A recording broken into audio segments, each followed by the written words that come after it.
Vale. Bueno, voy a empezar yo hablando por el manejo del paciente con lumbalgia, sobre todo del tratamiento conservador y de las técnicas invasivas que se hacen en la unidad del dolor. A todo esto, soy Nerea R2 de este servicio y he hecho esta presentación con ayuda de Álvaro Vázquez y Germán Rivera. Voy a hablar un poco de la definición, de las causas, del diagnóstico, de la exploración, de las pruebas complementarias, del tratamiento conservador y me voy a meter sobre todo en las técnicas intervencionistas. Y por último, finalizar con las conclusiones. Empezamos con la definición. La lumbalgia va a ser el dolor que se va a localizar por debajo de la parrilla costal y por encima de los pliegues glúteos, que va a durar al menos un día y que puede estar o no referido a los miembros inferiores. Lo vamos a considerar crónico cuando la duración es mayor de 12 semanas. Entre las causas tenemos que pensar que realmente cualquier cosa puede provocar dolor lumbar y nos vamos a centrar sobre todo en qué tenemos en la columna vertebral. Entonces vamos a llamarlos generadores de dolor en la columna lumbosacra. Cuando tenemos un dolor irradiado, normalmente va a ser por la compresión de una raíz nerviosa espinal, que puede ser la compresión por diferentes causas. Y cuando está el lumbosacro localizado, normalmente van a ser por estructuras que están inervadas por los nervios sinovertebrales, que son nervios exclusivamente sensitivos. Estos, al estar originados distales al ganglio de la raíz dorsal, no se van a considerar de naturaleza radicular. Cuando tenemos un dolor más difuso que no se irradia, normalmente van a ser por estructuras que están fuera del canal espinal, es decir, músculos, huesos, ligamentos. Y cuando tenemos un dolor referido, esto es un dolor difuso, un poco más tipo sordo, normalmente va a ser debido a vísceras abdominales que van a compartir el mismo nivel de inervación. Aquí podemos ver en la imagen las causas que puede provocar dolor lumbar. Para el diagnóstico vamos a tener en cuenta una serie de variables, cómo se distribuye el dolor, cómo se comporta, si provoca incapacidad funcional y los signos clínicos que provoca. Nos vamos a preguntar si es musculoesquelético, que va a ser un tipo de dolor un poco más mecánico, que va a empeorar más con el movimiento y va a mejorar más con el reposo. Y lo importante es que tenemos que descartar si hay afectación radicular. En esta diapositiva vamos a clasificar el dolor en función de los grupos sindrómicos que provocan. Hay muchas formas de clasificar el dolor, pero una forma interesante es por los síndromes clínicos. De esta forma, lo vamos a clasificar en axial, raquioestenótico, radicular y dolor atípico.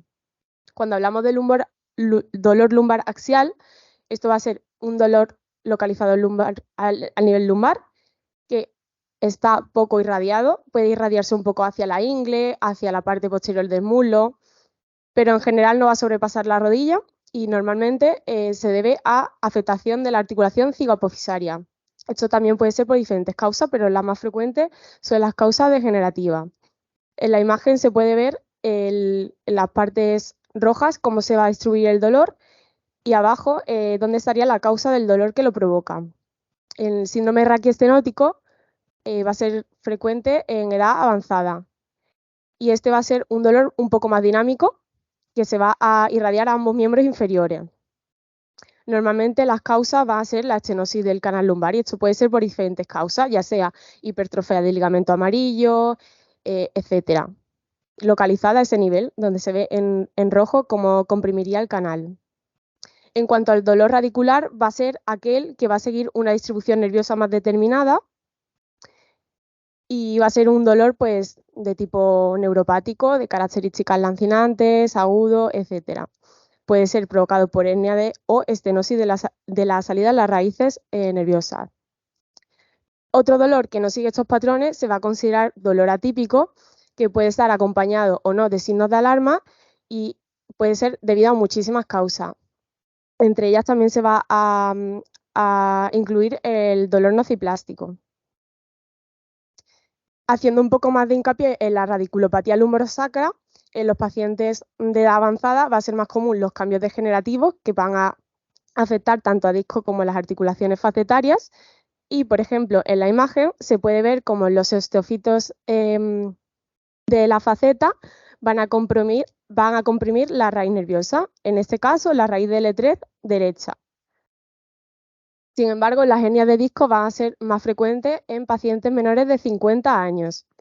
Y para que la entendamos, vamos a considerar que la médula espinal va a acabar a nivel de L1, como el cono, y a partir de ahí van a descender las raíces nerviosas espinales, formando la caudaquina. Entonces, cualquier lesión a partir de este nivel, cuando sale las raíces por su agujero neural, va a provocar esta radiculopatía. Y es bastante probable que las compresiones sean simultáneas o bilaterales. Aquí en este esquema podemos ver, quería dejar sobre todo claro que la misma raíz nerviosa se puede comprimir en distintos niveles anatómicos.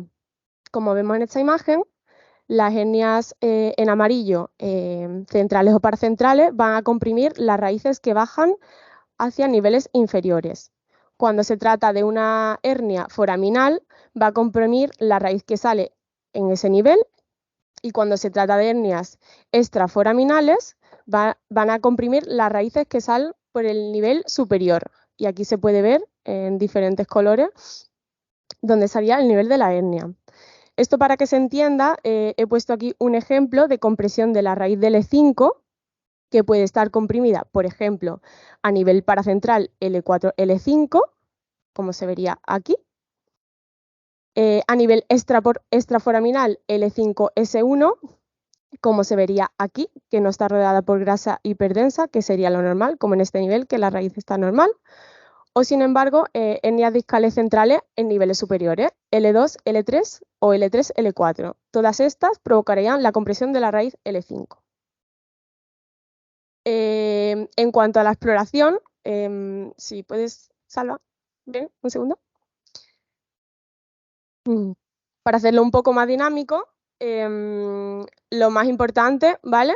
Nos imaginamos que Salva está sin camiseta y yo le pido que me mire con las palmas así. ¿Se ve bien ahí o lo saco ahí en medio?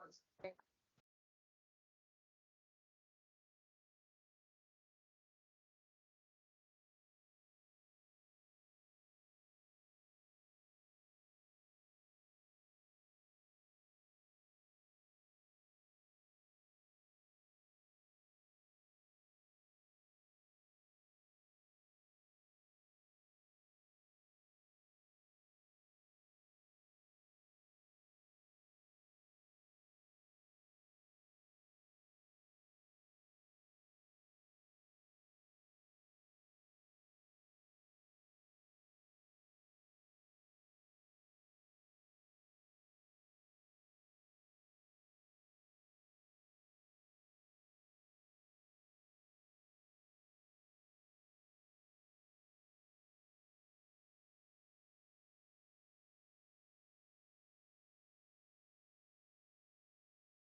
No, no te preocupes. Entonces, vamos a explorar desde el nivel cervical. Le vamos a pedir al paciente que siga una serie de movimientos de forma activa, por ejemplo, en todas las direcciones, y también le vamos a preguntar si en alguna de estas produce dolor. La movilidad del paciente, es decir, pedirle al paciente que se intente llevar las manos hacia los pies, sin doblar la rodilla, y un poco y hacia atrás ahora, observando la movilidad del paciente. Después de esto, vamos a pedirle otra serie de maniobras, como que haga así, para ver también la movilidad. Y posteriormente a esto pasaremos a las maniobras. Tumbaremos al paciente, le pediremos que estire la pierna hacia arriba de forma él solo, si la aguanta, etcétera. Y luego, pues, las típicas maniobras clásicas, las seguibras. Entonces, pues bueno, aquí un poco del resumen de cómo se realizaría una exploración. Y si en el caso de radiculopatía, pues intentar identificar qué dermatoma nos describe el paciente. En cuanto a las pruebas complementarias, pues una analítica, una placa simple, normalmente la anteroposterior de primera elección, pues lo mismo, valorar la altura de la alineación de los cuerpos, la lateral igual para la alineación vertebral, el grado de osteoartritis, estrechamiento del espacio distal y en general otras proyecciones no se recomiendan de rutina. En cuanto al TAC, se va a considerar cuando esté contraindicado la resonancia y la resonancia magnética va a ser la técnica de elección, excepto cuando hay fracturas que se ven mejor en el TAC. Y cuando se piden estas imágenes las vamos a ver a continuación.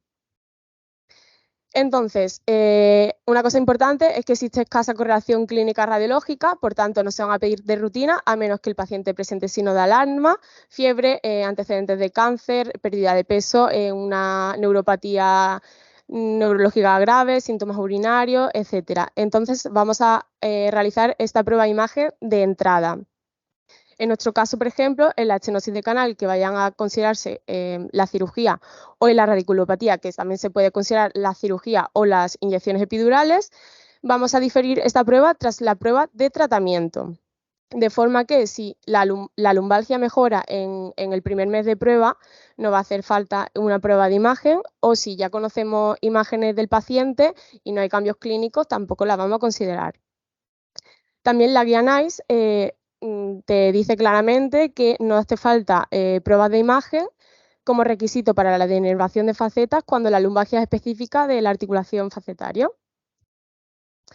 En cuanto al tratamiento conservador, puede ser no farmacológico o farmacológico. Y una cosa clara es que siempre que sea posible vamos a intentar que sea lo más conservador. Entonces, en esta imagen, que es una visión conjunta de unas cuantas guías nacionales, como podemos ver, el tratamiento de primera línea, tanto de la lumbalgia aguda como de la crónica, va a ser educación y mantener la actividad. Es decir, vamos a informar al paciente de la evolución, de que lo más probable es que se resuelva sola, que tenemos que evitar el reposo, que mantenga su vida activa, que si lo hace sea una consecuencia de un dolor que no pueda aguantar y no como un tratamiento. Y en general, ¿no? Pues control de peso, higiene postural.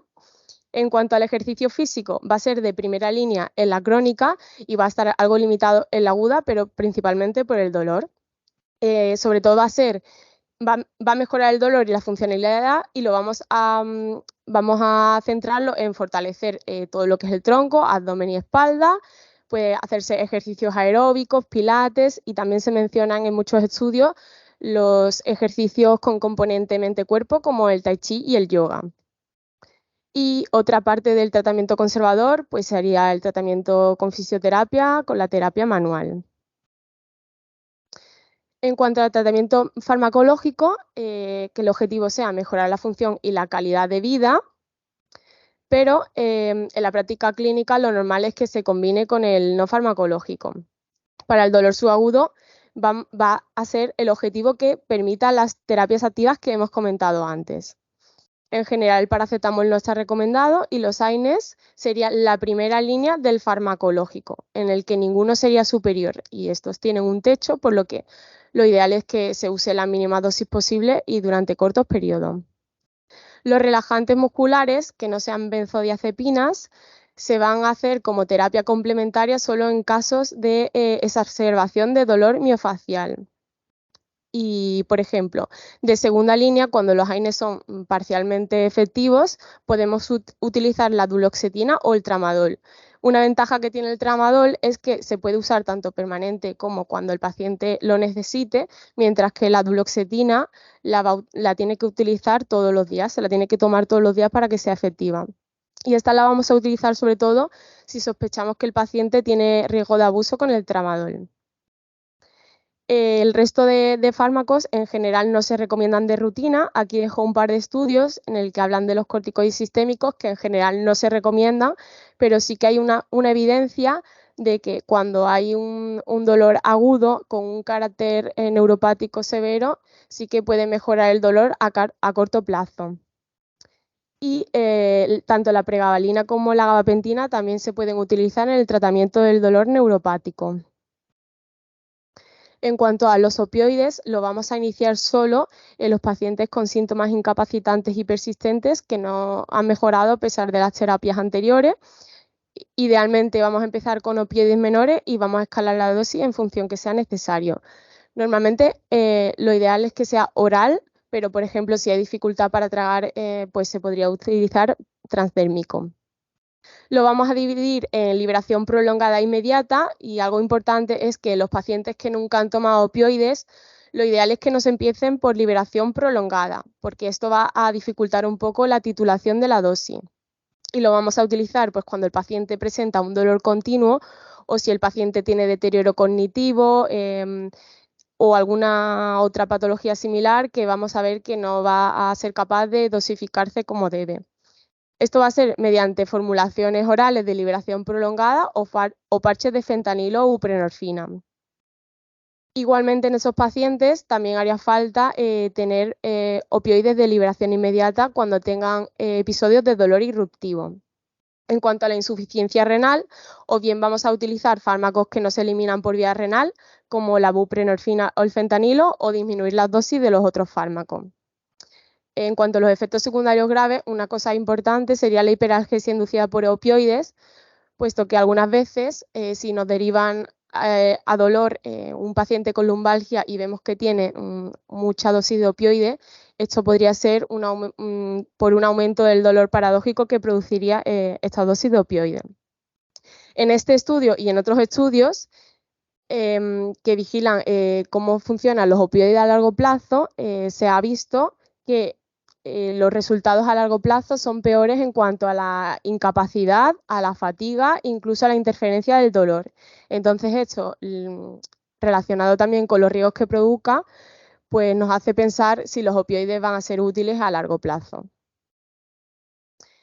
Entonces nos metemos con las técnicas intervencionistas, entre ellas la inyección epidural, los bloqueos facetarios, las radiofrecuencias y otras técnicas de neuromodulación.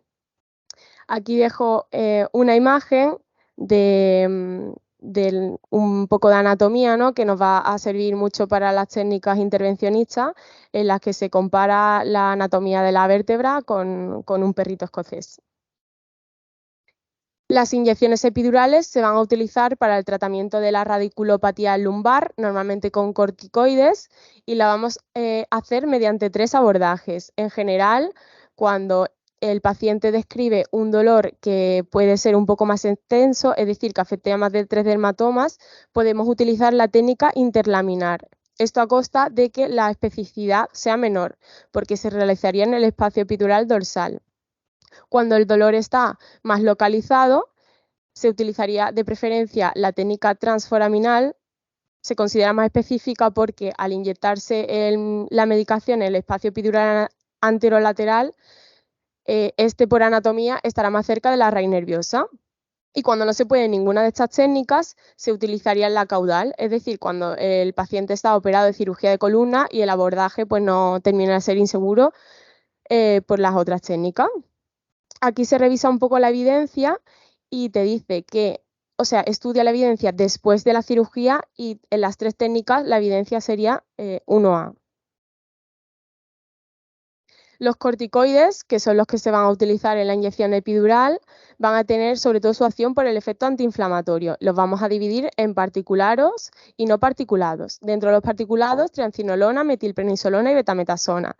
Se dice que el inicio es más lento, pero el efecto es más prolongado, mientras que los no particulados, la duración puede ser más breve. En ella se incluye la dexametasona.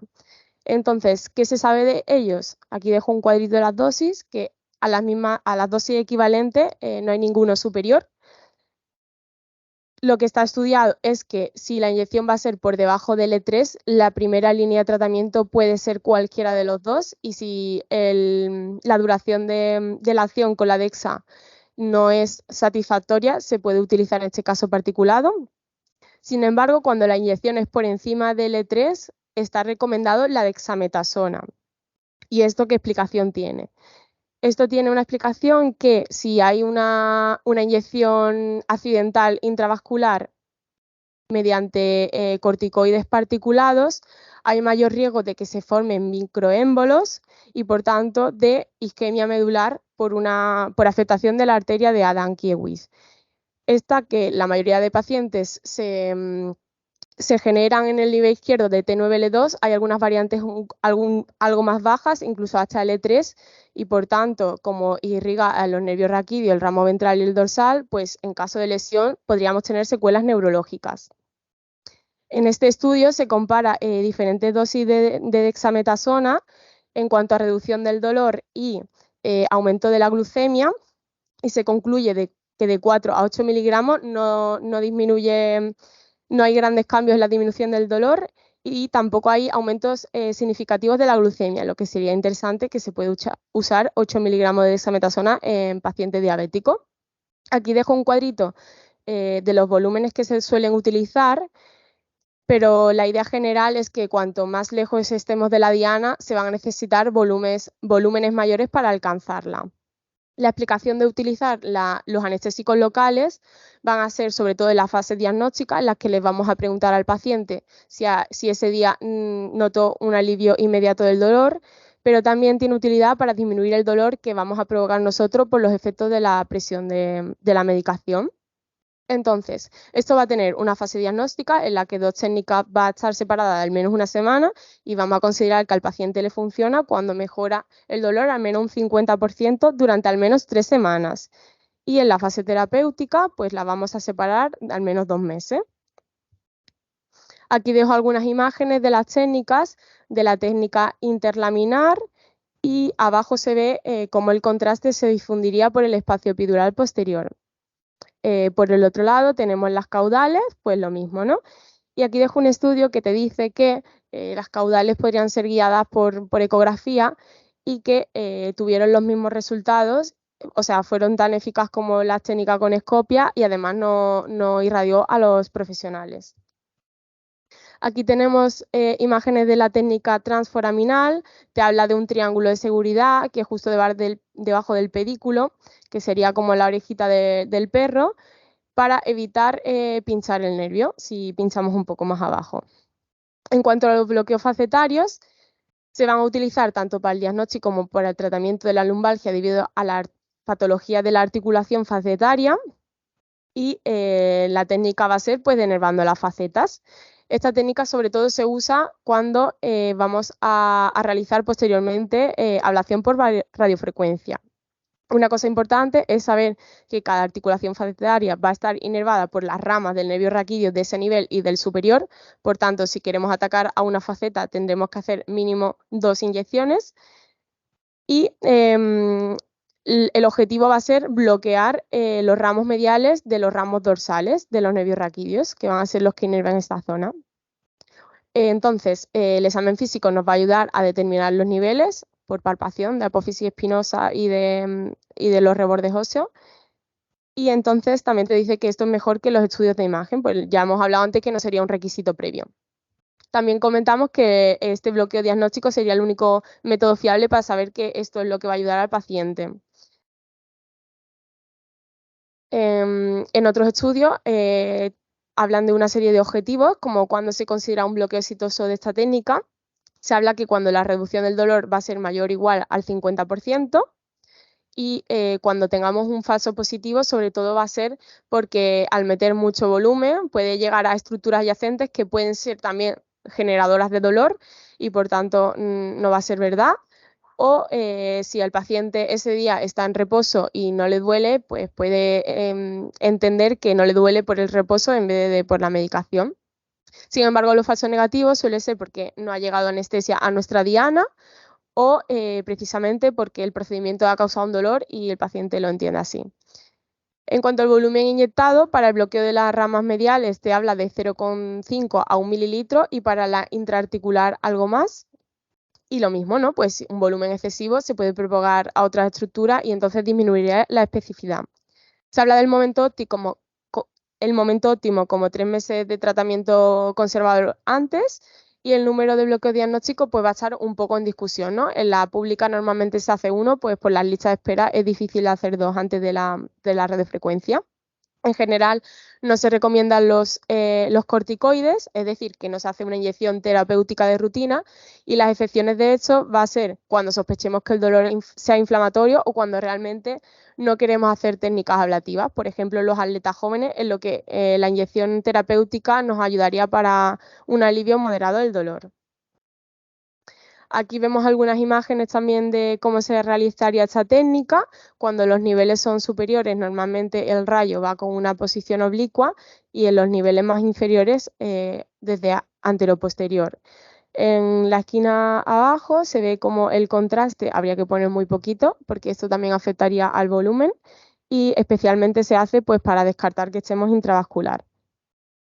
En cuanto a las técnicas de radiofrecuencia, el objetivo es anular las aferencias nociceptivas y hay dos tipos. Bueno, realmente hay tres tipos, pero voy a hablar de dos, la convencional y la pulsada. Sobre todo se utiliza la convencional.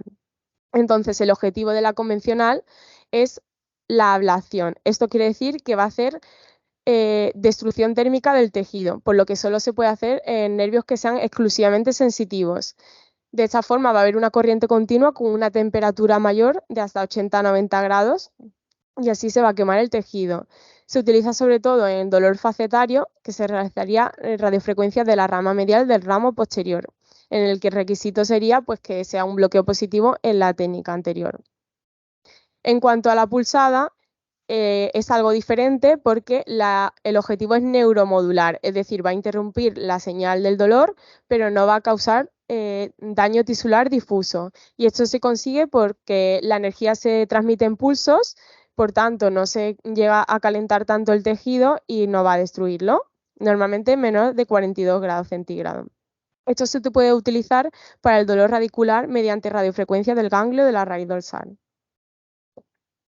En cuanto a otras técnicas, esta todavía no se hace en el hospital, pero bueno, es un poco novedad, la ablación del nervio basivertebral. Este nervio es una rama del sinovertebral que hemos comentado antes y por tanto podría estar indicado en el tratamiento del dolor lumbar de origen discogénico.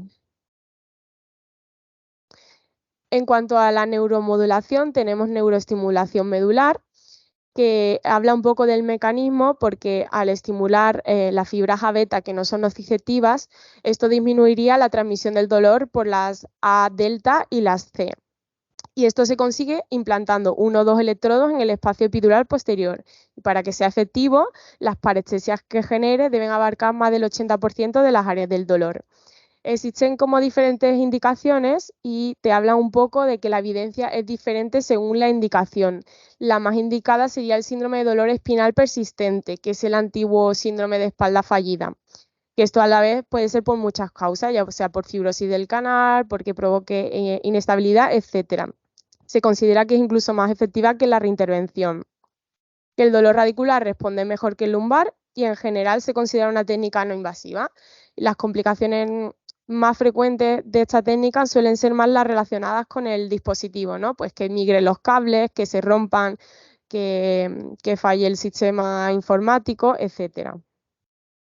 Dentro de otra técnica de neuromodulación tenemos la terapia intratecal, que sería administrar fármacos cerca de sus lugares de acción espinales y de esta forma modular la información a este nivel.